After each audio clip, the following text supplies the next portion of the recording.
Salut à tous, ce soir à l'invitation d'ICP Éloquence et du Pôle Solidaire, on a parlé parité et place des hommes et des femmes dans la société, dans le monde des médias, des entreprises, du sport ou encore de la politique.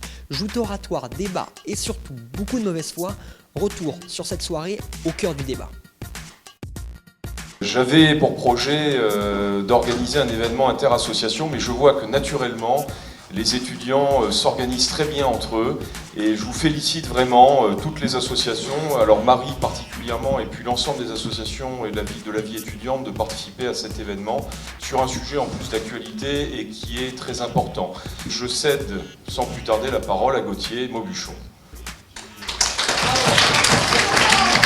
Et oui, si vous pensiez que cette conférence serait une tribune pour le féminisme, vous vous trompez.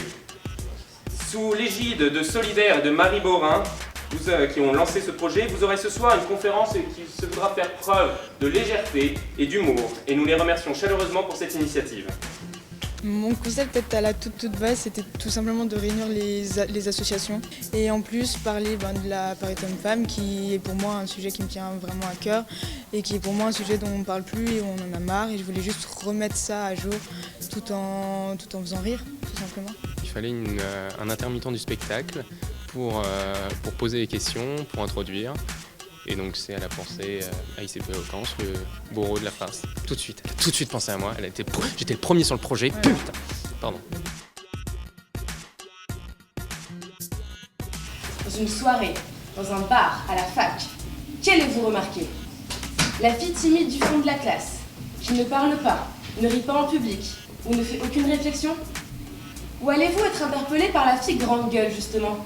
Celle qui dit ce qu'elle pense, celle qui ose, celle qui n'a pas froid aux yeux.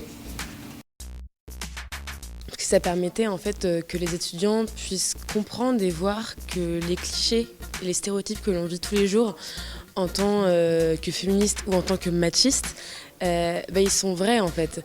Je pense que ça a été particulièrement vrai lorsque toutes les filles ont joué des machistes. Je pense qu'il y a plusieurs mecs dans la salle qui ont dû se dire ah merde, mais en fait, moi quand je dis ça avec mes potes, personne ne dit rien, mais c'est pas normal en fait de dire ça. Et oui, je trouve que c'est un exercice très très intéressant et je remercie vraiment Solidaire et Marie Borin pour avoir eu cette idée et pour nous avoir associés à ce projet. C'est important d'abattre les clichés, de parler des clichés pour pouvoir les abattre. Après, en tant que très grande féministe, pour faire de la diplomatie, pour voir souvent des hommes qui veulent parfois nous marcher dessus, ou en tout cas nous montrer qu'ils nous dominent. Dire tout ce que j'ai dit a été hyper dur et en même temps c'est un bel exercice parce qu'on se rend compte que c'est avant tout de la mauvaise foi. Ça a été très difficile pour elle et beaucoup plus facile pour moi parce qu'elle a vraiment dû se faire violence. Je la voyais des fois, je lui disais t'énerve pas, c'est pas grave. Même pendant les séances de travail, je lui disais bon ça va aller quand même. Alors que pour moi c'était facile parce que j'ai dit que des choses qui à mon sens étaient vraies. Donc je sais que malheureusement ce point de vue n'est pas partagé par tout le monde. Mais en tout cas moi ça n'a pas du tout été difficile pour moi de le faire. Et je peux lui dire bravo quand même pour ce qu'elle a fait, parce qu'elle a eu du mal. C'est très intéressant finalement pour les hommes de défendre la cause des femmes et pour les femmes de défendre la cause des hommes. Au final, après on voit quand on débriefe qu'on a un peu tous la même position et que ça fait plaisir de voir que c'est partagé par beaucoup de personnes et que la nouvelle génération va peut-être enfin pouvoir amener une vraie parité, notamment dans le monde professionnel et en politique par exemple. C'est pas très naturel de parler, de prendre la place de ce qu'on n'est pas du coup, s'exprimer de manière différente, d'avoir un point de vue différent et se mettre à la place de l'autre surtout. Et donc c'est ce qui était vraiment le plus intéressant. Ouais.